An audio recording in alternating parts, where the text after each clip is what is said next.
What's up? What's up? What's up, Team Hollywood? Hey guys, I got some more fabulous information for you. It was a Muttcast today, a new title update with Rex Dickson for Madden NFL17, guys. It's some great updates, some good information to explain why they did it a certain way and why they had to do it a certain way. Rex and Clint did a great job explaining some things. I can't think of the other guy in the center that was sitting in between them on the couch, but he explained some good stuff, man. This is a great video, guys. I wanted to bring you the information if you didn't have a chance to see the live stream today on Twitch, guys. Again, this is a Muttcast, and it's a new title update with Rex Dickson. Enjoy the video, guys. Ranked all the way up to number 2 in the ladder. I can't remember which one it was. I believe it was he's a Patriots guy. He's a Patriots. Yeah, you're right. So he will probably be in New England. So Skimbo doing that. Some of those guys grinding hard. He said he went like 22-0 or something crazy, but he did not stop playing for 48 hours. So 35-2. 35-2. 35-2. Not bad. So Skimbo, if you're watching, good luck. Good luck in the Patriots one coming up. So moving on next, Farrell's. We got a title update. Yeah, let's let the big dogs on. Is it time already? Before we go, we do have one quick giveaway. Yeah, let's do a giveaway first. So all you have to do to win this shirt right here is tweet #Muttcast. Let everybody know that you're about to watch Rex Dickson and Squad break down the patch notes. So tweet using the #Muttcast for a chance. This is an Ezekiel Elliott shirt. He's eaten on this one. We'll pop it over to the old one shot here so you can get a real nice look at it. Shout out to 500 level, the creators of these t-shirts, as you can see with that NFLPA license. The Zeke one, we've got some other ones that they sent us, and we're going to give those away. Donnie is going to drop the link in the chat where you can check out their website. If some of you guys are into cars, some of you guys are into vehicles, this would make a great towel to wash your car. Great towel to wash your car. You cut the sleeves off. Buff your car. That's enough of us. Let's get it over to Rex. Let's get it over to Clint and Will for those patch notes, and send your questions in the chat.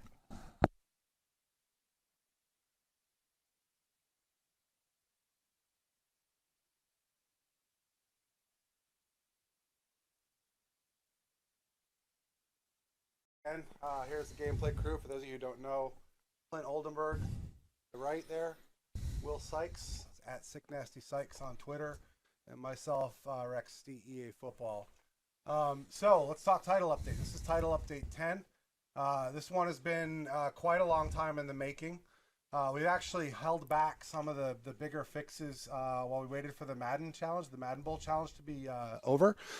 Because we didn't want to really disrupt the tournament in midstream. And also because of the nature, size, complexity of this update, we wanted to ensure that we were giving our QA department enough time to test this stuff thoroughly. As you know, in the past, there's been a few occasions where we've claimed something that's fixed in a patch and it obviously wasn't fixed. So we're trying to do our best to avoid that problem moving forward. But let's kick it off because we got a lot to cover. Obviously, there's a lot in today's update. I just want to start off by saying a little bit of context on why we would be releasing an update in February. I think with Mutt being what it is, and with the competitive gaming and franchise players, what you have is an environment where people are playing this game months and months and months into the year. It's not a normal game where you play 20, 30 hours and then you're done with it and you shelve it and you move on to the next thing. So with that in mind, we want to make sure that the issues that are detractors for you guys, or the issues that are kind of interfering with your ability to enjoy the game, are things that we take seriously, because we want you to play all the way in through July, August until the next game comes out. That's our ideal situation, which is why these updates are so important to us, because it's supposed to be like, we don't want you guys to live with the same gameplay flaws you've been seeing all along. We want to sort of deliver the fixes you need, while at the same time changing the meta. It's a really important theme we're going to get into in a little bit about why we want to change the gameplay meta midstream throughout the year. But let's kick it off with our first theme, and that is that bronze O-lines were too effective against an elite front. This was mainly feedback we started getting when the salary cap tournaments kicked off. It's been pretty universal, and I'll let Clint talk about what we did to fix it. Yeah, like Rex said, this was a universal complaint that we got a lot on social media and through our community. And what we did is we looked at telemetry to look at the average ratings of D linemen and offensive linemen inside of the salary cap mode, and we based that on the numbers we wanted to use to set some thresholds to improve elite offensive lines versus bronze D lines and elite D lines versus bronze offensive lines. We're getting sticks here. So basically, if you're within, or excuse me, outside of 10 to 15 points in the important ratings, which is run block and pass block for the offensive lineman, block shed, finesse move, power move for the defensive lineman, then you're going to see some different things. For example, you're going to get rid of insta sheds out of bronze D line versus elite O line. Insta sheds, I put that in parentheses. Also, on the other side of the ball, you're going to see elite D linemen beating bronze O linemen much more frequently. And the reason for this is to make salary cap more balanced. The primary complaint was you can get a superstar at every single position because you just tank your O-line, and we didn't like that look any more than you guys did. So we did do some work there, and the best thing about the feature is we put it all in a tunable state, meaning if we want to keep tuning it in the future, we just put out a tuner pack. We don't have to do a title update. And so right now what you're seeing is Clint's using the Green Bay Packers. They have one of the better offensive lines in the game. And I'm using the Raiders, who have a good defensive line, but I just subbed in a bunch of low 70 overall players.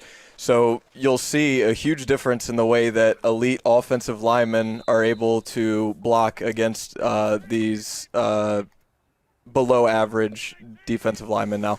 Could you tell us, Clint, a little bit about the min shed cap timer, like why we changed it at launch and kind of how it's involved in this change? Yeah, we put in timers in alpha for the shed moves on defense, and that was driven by the shed move rating of the defender only. We didn't take the blocker into account, and the primary reason for that was the new zones. We wanted pass rush to support the zones, so you got more pressure so the zones wouldn't be able to break down over time.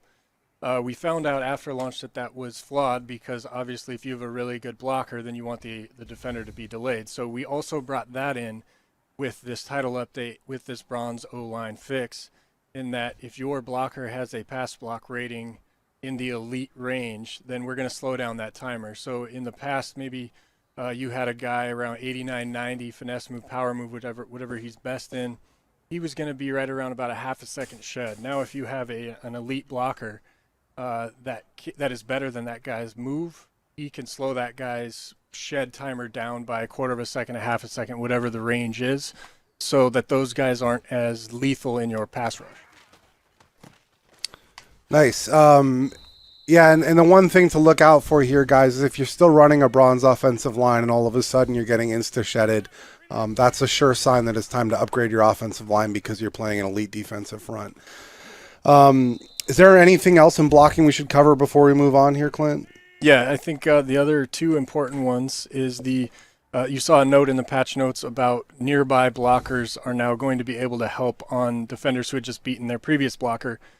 And we had that in initially at launch because people who like to use the defensive line, they'd hit the move button, they'd get off the block, and then the other guy would go block him right away, and you had to beat another guy to get your sack, and people didn't think that was rewarding. So we said, hey, there's a little time buffer in here before another guy can target you after you beat your blocker.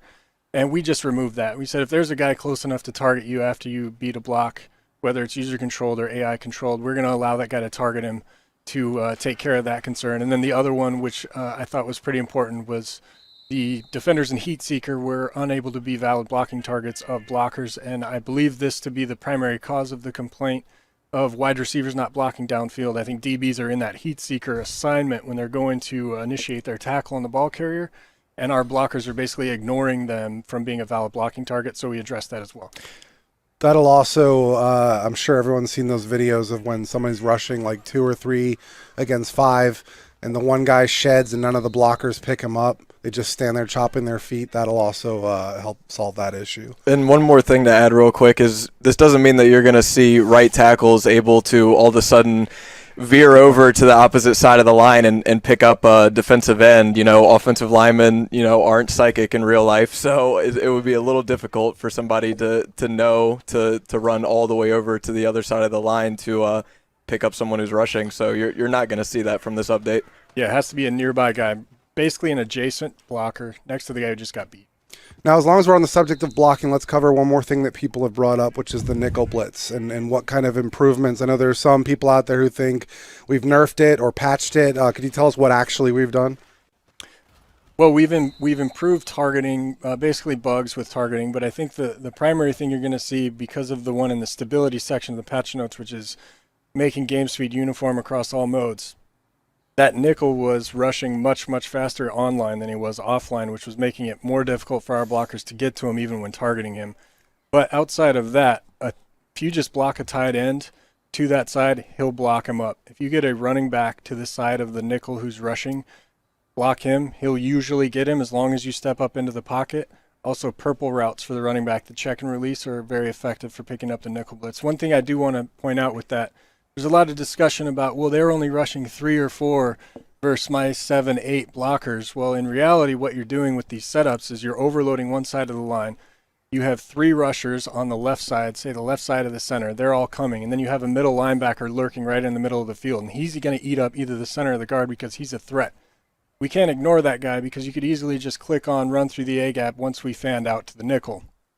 Our blocking principle states we're going to protect inside out. We're going to, at all costs, protect the A-gap and the B-gap.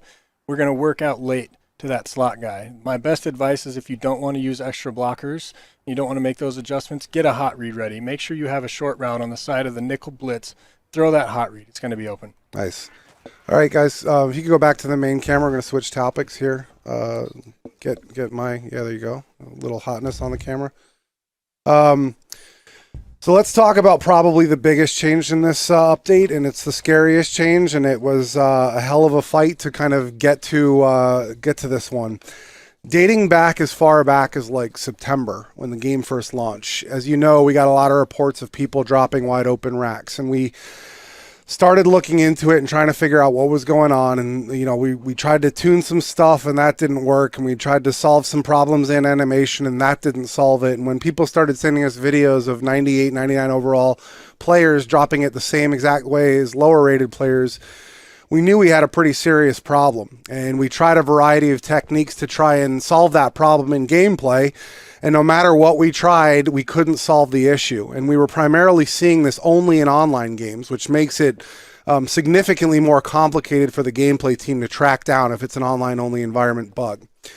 So months go by, and we're trying to fix this. And as you guys know, patch notes came out, and we said, we think we fixed the rack drops, and they weren't fixed. And we finally figured out what was going on. And the reason we figured it out is because RG, who most of you probably know, had filed a request with the gameplay team to research an issue we had heard a lot about online games don't play at the same speed. If you were playing in Draft Champions, you were getting a slower speed than Salary Cap. And of course, in gameplay, we have no idea what's going on. We're like, there's no reason the game should be running at various speeds. We can't understand why this is happening. Now, come to terms, when we did the investigation and the engineer looked into it, we found out that there was a multiplier being added outside of kind of gameplay in our online server architecture. And the history is, and the reason this multiplier got added was because when we implemented the new online architecture this year, which we call rebroadcasters, which is basically built to prevent IP booting and eliminate lag. And I'm sure most of you have experienced a lot less of that this year, which is good. In order for that system to run, it has to run at a slightly lower game speed to compensate for the fact that it's running in the background. So instead of 30, for example, it might run at 25 frames per second. And what they did is put a multiplier in code to then try to trick the game into feeling like it was running at 30, even though it wasn't. That speed multiplier, the gameplay team actually doesn't even know that this is happening because it's happening outside of our group on some different online architecture, which is why it was such a struggle for us to figure out where it was coming from. Once we finally knew where it was coming from, we ran some tests and basically we proved out that a lot of bugs, and the primary one that you're going to know about is the rack drops, where you do a rack drop, a rack catch, and the ball hits your guy's hands, bounces into the air, usually picked off by someone. But we've all seen the wide open rack drops this year. We've all lost first down conversions because of the rack drops this year. We've seen it in tournaments. We all know what it is. The reason that bug happens is because the game speed is running at a variation of what it's expected to be. So if the game says, I need to run at 30 frames per second, okay, on frame 26 of this catch animation, I'm going to match a catch where my hands touch the ball. Now, when the game is slowed down and then sped back up, frames are skipped. So now frame 26 doesn't exist anymore. It goes right from 23 to 28, and that frame where his hands were supposed to hit the ball and catch it doesn't exist. So the ball bounces off his hands. That's probably the worst example, but there are a lot of others. There's probably, off the top of my head, 8 to 10 issues that we're pretty sure are caused by this time step issue. You guys talk this year about how fluky Madden 17 is and these random outcomes that don't look legit. Probably the large bulk of those are from this time step issue. So I had a very difficult decision to make. In order to fix this issue, the only way to fix this issue that we knew about was to set the game speed back down to normal across the board. 1.0, no multiplier. What that means, guys, is that some of the game modes online are going to play a little bit slower. Salary cap is probably going to play a little bit slower. Regs, regular MUT head-to-head, going to play a little bit slower. Draft champions should normally stay pretty much marginalized the same because it was playing already slower before. But everything is now normalized to 1 game speed, which is the speed at which gameplay needs the game to be running at. So for those of you, if you're running in a franchise, for example, on slow game speed, you might want to reconsider bumping up your game speed to normal. And if the game feels too slow for you, that's one thing you might want to consider. What I would ask for you guys is, I know some of you are going to really like this patch and like the update, but you're not going to like the fact that the game feels slower. Give it a week or two. Tell me how you feel after that time, because essentially what you're trading for a slower game speed is a fix for the rack drops, a fix for the unrecoverable fumbles, a fix for the quarterback hitch step and a scramble, and other various related issues. So my hope is that you're willing to have a slightly slower game in favor of a lot less fluke. That's my hope anyway, and that's why we rolled this fix out. Now, I do want to follow that up by saying that it is a server-side change, meaning the speed change is not linked to the code update you took this morning. It's something we can change. So if the community is adamant and unified that this is not a good change and that you'd rather have the rack drops than a slower game speed, that's something you should tweet at us. Let us know. If we feel like there's mass consensus that this was not the right move, let us know and we'll consider changing it back to what it was. And just keep in mind, you'll be getting rack drops back with that faster game speed. So that was the decision, and that's kind of how we went about making it. I hope that explains it and gets you guys up to speed on the whole drama of the rack drops. I do want to point out one thing, though. What we're saying is, while we fix this issue with rack drops, there still will be cases where it is desired to have a rack drop in low-rated cases. So we're not saying all rack catches are going to be 100% caught now. It's just going to be back the way that it was designed to work. Okay, let's move on from the game speed issue. That's probably the biggest one. There's probably, like I said, about 8 to 10 major and minor bugs linked to that fix, which are not listed out here, because we want to kind of see how it goes and make sure that the game speed thing works. But give us your feedback. Let us know if you're seeing less of those drops and other related issues. Let's move on to another topic, which is the user drop-down banner. So the user drop-down banner went in with the last update, update 9. It came from the competitive gaming division. It was as an RG design, working with a designer named Pat Belanca. Now, competitive gaming works a little bit differently than gameplay. Gameplay is used to an annual release with several updates throughout the year. CGD likes to push new features out throughout the year. They like to keep updating, keep things fresh. And one of these things is this user feedback banner, which drops down from the top of the screen. So that went in, and it went in with continuous releases. We usually, we don't have as much testing as we would have on an annual release type feature. So sometimes those features go in a little buggy. And they also sometimes go in and where we're kind of waiting to get user feedback before we know how to evolve or iterate on the feature. So with the drop downs, we fixed the thing where it was precluding the stats, the player stat drop downs. We felt like the player stats should probably take priority. We took out the user banners for user catch, finesse, and power moves, mostly because they're triggering all the time, and it just got old seeing it constantly trigger. And then finally, we fixed the safety banner that dropped down when you got an interception in the end zone. And like anything else that comes out mid-year, guys, just make sure you get us feedback on it, because these things can evolve and change over time, and it's usually based on your feedback that indicates kind of what direction those things go in. All right, what do we got next? Trying to ad catch me, bro? All right, let's talk about meta. So last year, if you remember, the meta was all about Mike Scrape, and then it was all about that what was that cross blitz called? Crossfire 3. Crossfire 3. You remember me talking about this because essentially it got to such a problematic state that people were running Mike Scrape with no idea what the setups were. It was our most popular call defense by almost 70%, just because everyone was watching everyone else run it and thought, yeah, that's the cool thing to do. Even people that don't even know how to run the blitz out of it were running it. So that's a problem for us. It's also a bad look for the game when every single play you're having to block the same blitz or defend the same corner strike play over and over. So every year this stuff's going to happen. It's a natural extension of competitive play where people are going to find the stuff that works. It's going to go viral. Everyone's going to start doing it. And the meta starts to devolve into one or two things that people are doing effectively, right? So it's really important for us to step in and change the meta.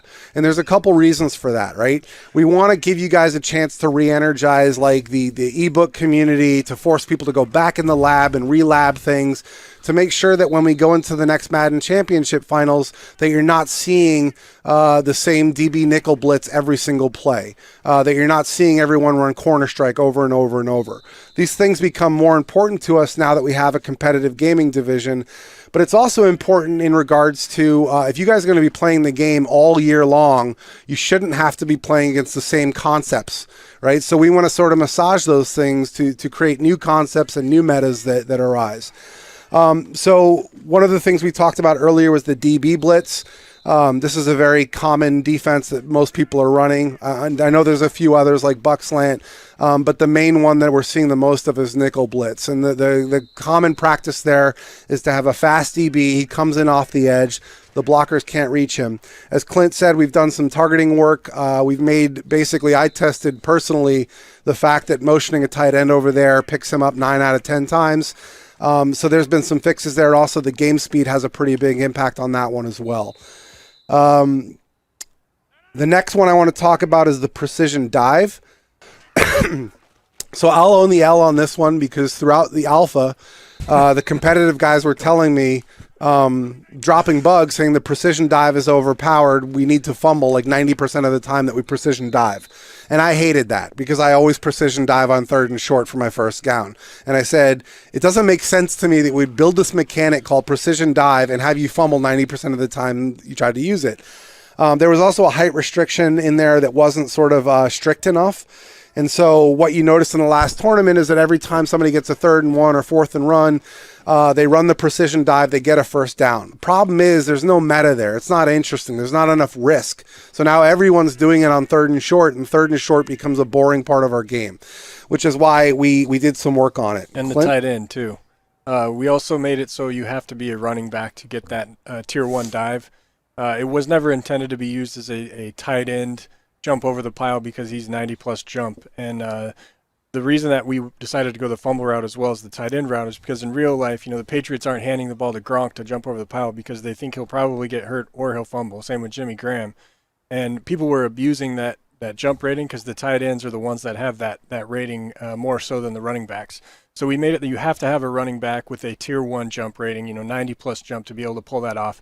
But no matter what the rating is or what the position is, you are still going to have a risk to fumble.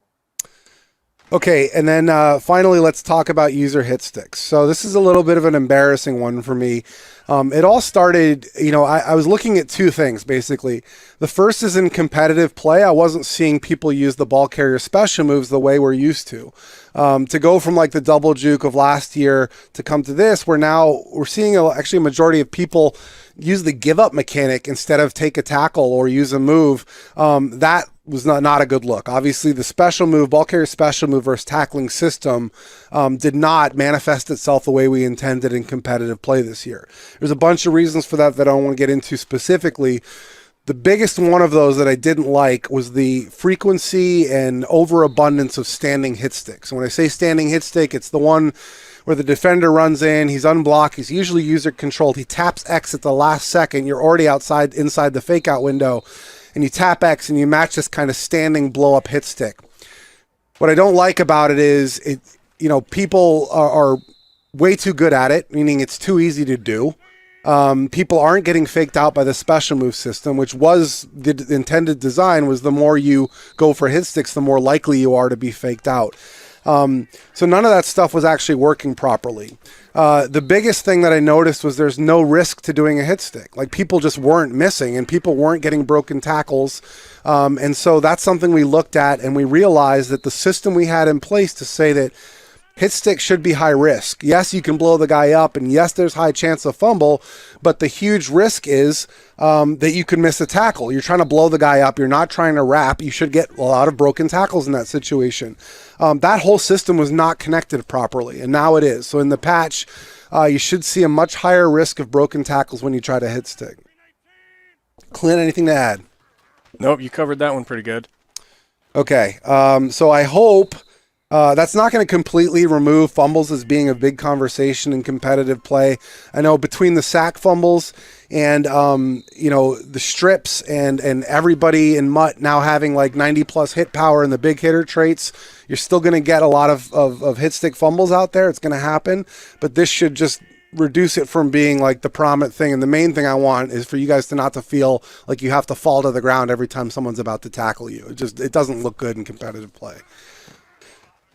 Okay, moving right along. Another big theme for us this year, and again, I think some of the stuff is legacy, meaning the bugs date back years, but a lot of it is now becoming in much sharper focus because of competitive Madden. And I know some of the sim guys are going to look at that and groan and roll their eyes and stuff, but trust me, this has benefits across the board. What this gets into is basically grieving tactics and stability. That the more sort of the Madden championship and money being on the line becomes a thing and more people get involved in competitive Madden, then the number of people who are spending hundreds or thousands of hours in mom's basement labbing with their friends looking for any possible competitive advantage or glitch is now going to become more and more prominent. And because those glitches are now being used on a high level at a high level Madden elite leaderboard, the knowledge of those glitches being sent to us and people complaining about them is also increasing. What I could say to you is we fixed a bunch of stuff in this patch. I'll just go over in this update. Some of them, there's a lot in here, but like some of them is where, an opponent could dashboard you just by seeing your name at the start. That's something we're dealing with right now. We're looking for a solution to that is hopefully a little bit more nuanced than just banning the guy who did it. Like that one is basically like he sees your gamer tag, he knows you're someone that's good and doesn't want to play you, so he dashboards to get out of the game. There's one about people could call a timeout on the pause menu and mess with your camera settings and force you into all 22 for the remainder of the game. We got that one fixed. You Need Seattle Bum reported that one to me several times. I actually saw it happen on his stream once. There's one going on right now. We thought we had a fix for this. I'm getting some reports that people say it's not completely fixed in Mutt Play a Friend, where your auto flip would be basically defaulted to on even though you had it shut off. So that's something we're looking into. If you've had a chance to test that out in the update and you have a report for us, please let us know. I did get some CFM reports that still is not working, so we'd like to make sure we get that resolved in the next one. The false start one too. That's a big one. That one goes back almost 5 to 7 years, we think. When people would run no huddle, they could get your defensive lineman off sides. I think in competitive Madden, people would talk about you never accept that penalty because it's just not a sportsman thing to do. You won't have to worry about that anymore because we finally got that one fixed. We're not done either, guys. There's one out there right now where people can actually, they do some menu dashboard thing and force a loss on your opponent. If this has happened to you or if you know how it's done, get in touch with us. Let us know. The number one way to get these things fixed, guys, is when you find out about how people are doing it, that you let the dev team know. As soon as we understand how people are doing it and what the repro steps are, we're weeks away from having it fixed for you guys.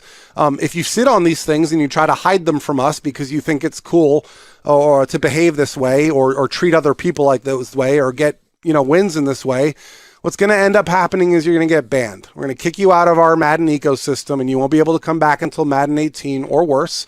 Versus the alternative, which is work with us. be a hero for the community, be the guy who actually reported the glitch and the repro steps so that the dev team could solve it. We're all in this together, guys, and that's why you see guys like Problem and T-Raw and some of our bigger streamers, Golden Sports, working with the dev team to try to get this stuff eradicated from our community, because it's a win-win if we get this stuff eliminated for everybody. This guy right here will find you. I will find you. Will find you. Guaranteed. We're going to get a lot more aggressive with these bans, guys. This stuff has no place in Madden. We don't want it any more than you do. And if you're one of these people who is doing this thing, like, reach out to me or reach out to RG or reach out to Jake and say, look, I know how people are doing this, and I'm willing to tell you guys. It's going to be a good thing for the entire community, and we will probably hook you up. Versus the alternative, keep doing these tactics, and we'll ban you, and you won't play Madden again for a long time.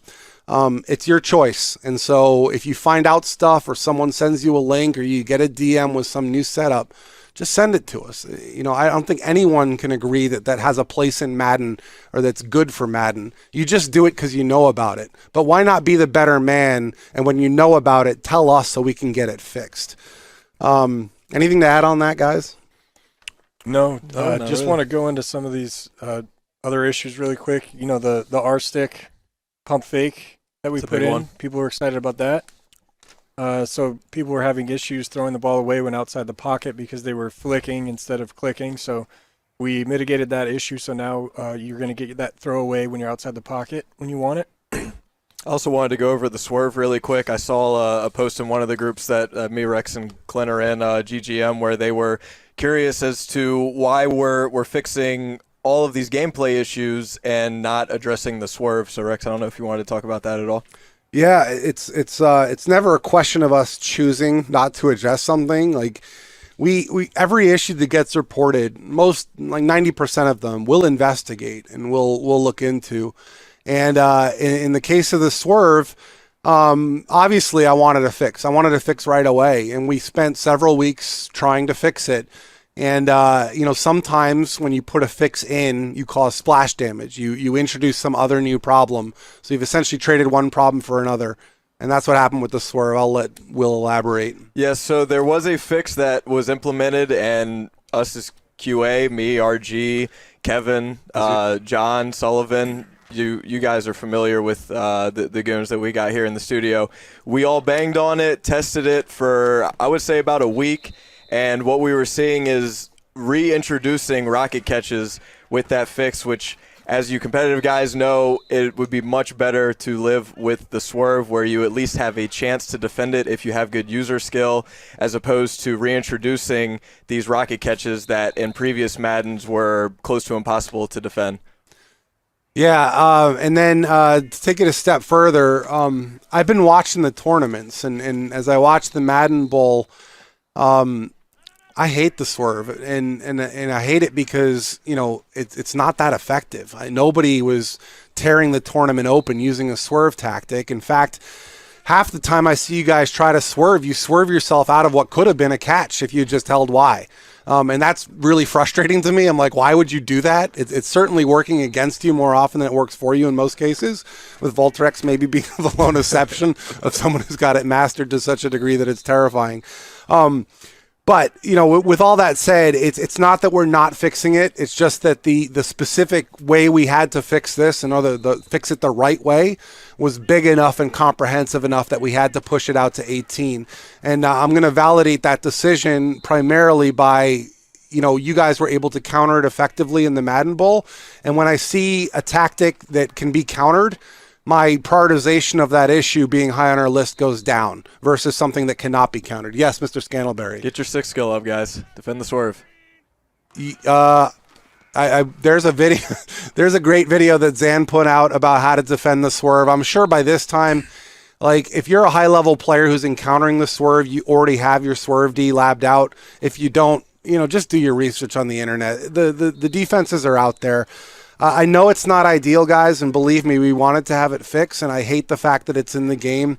It'll be fixed next year. It's just one of those things where, you know, there is a defensive counter, so we didn't want to spend another month trying to fix it, and probably end up fixing it the wrong way. Anything else you guys want to cover before we wrap it up? I don't think so. There's some CFM fixes in here. I'm sure you guys on OS. I was reading the threads this morning. The QB accuracy slider is probably the biggest thing in CFM, as well as the punters kicking into the wind.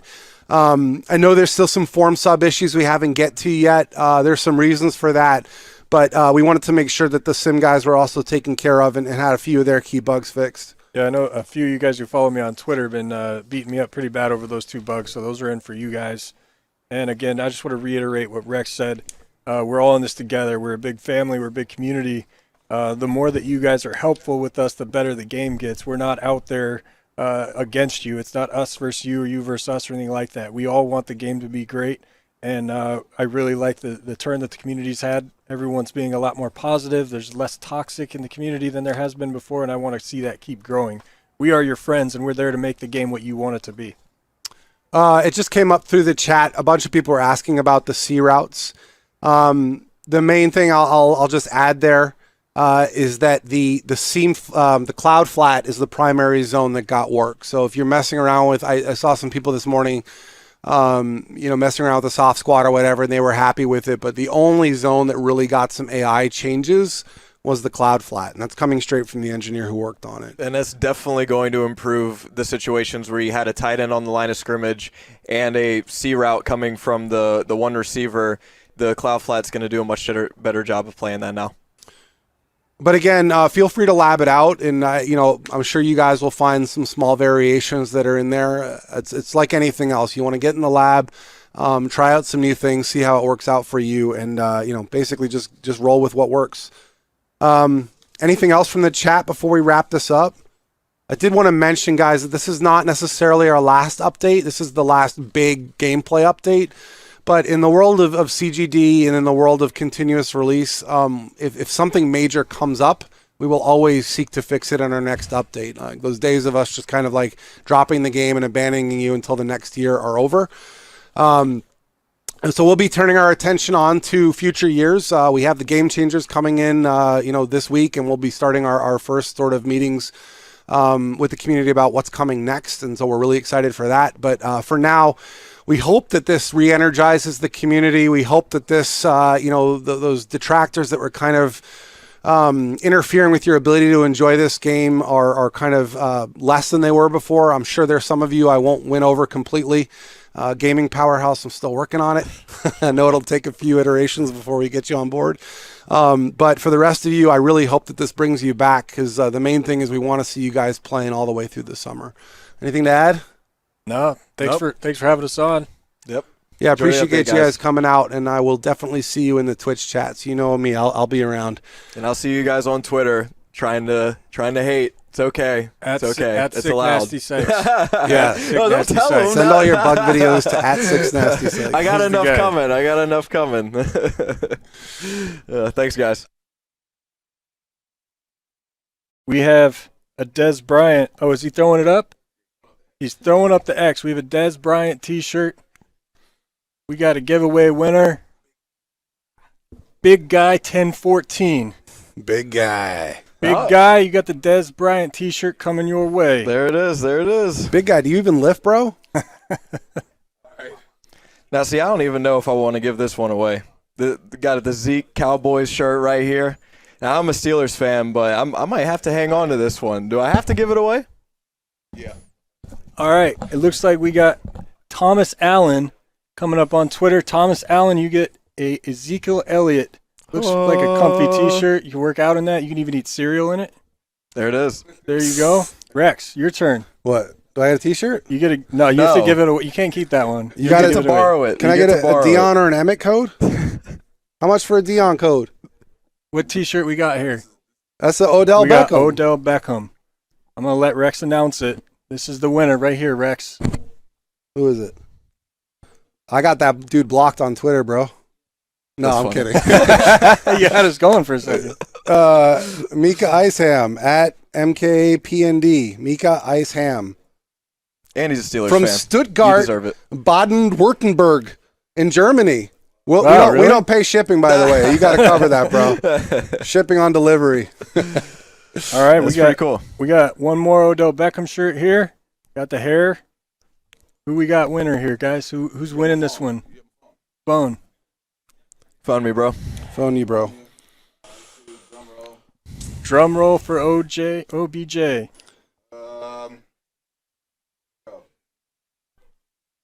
We got Kep at Big Kep13. There it is. Looks like an Eagles fan. I don't know if he's going to like this shirt. You might want to send this one back to Rex, all right? My Twitter, again, is at RexDEA Football. Clint's is At Clint Oldenburg, just my name. Mine's at Signasty Sykes. So if you guys have follow-up questions or anything, just hit us up on Twitter. Otherwise, we'll see you out in the Twitch chats. Word. Once again, we out. Later.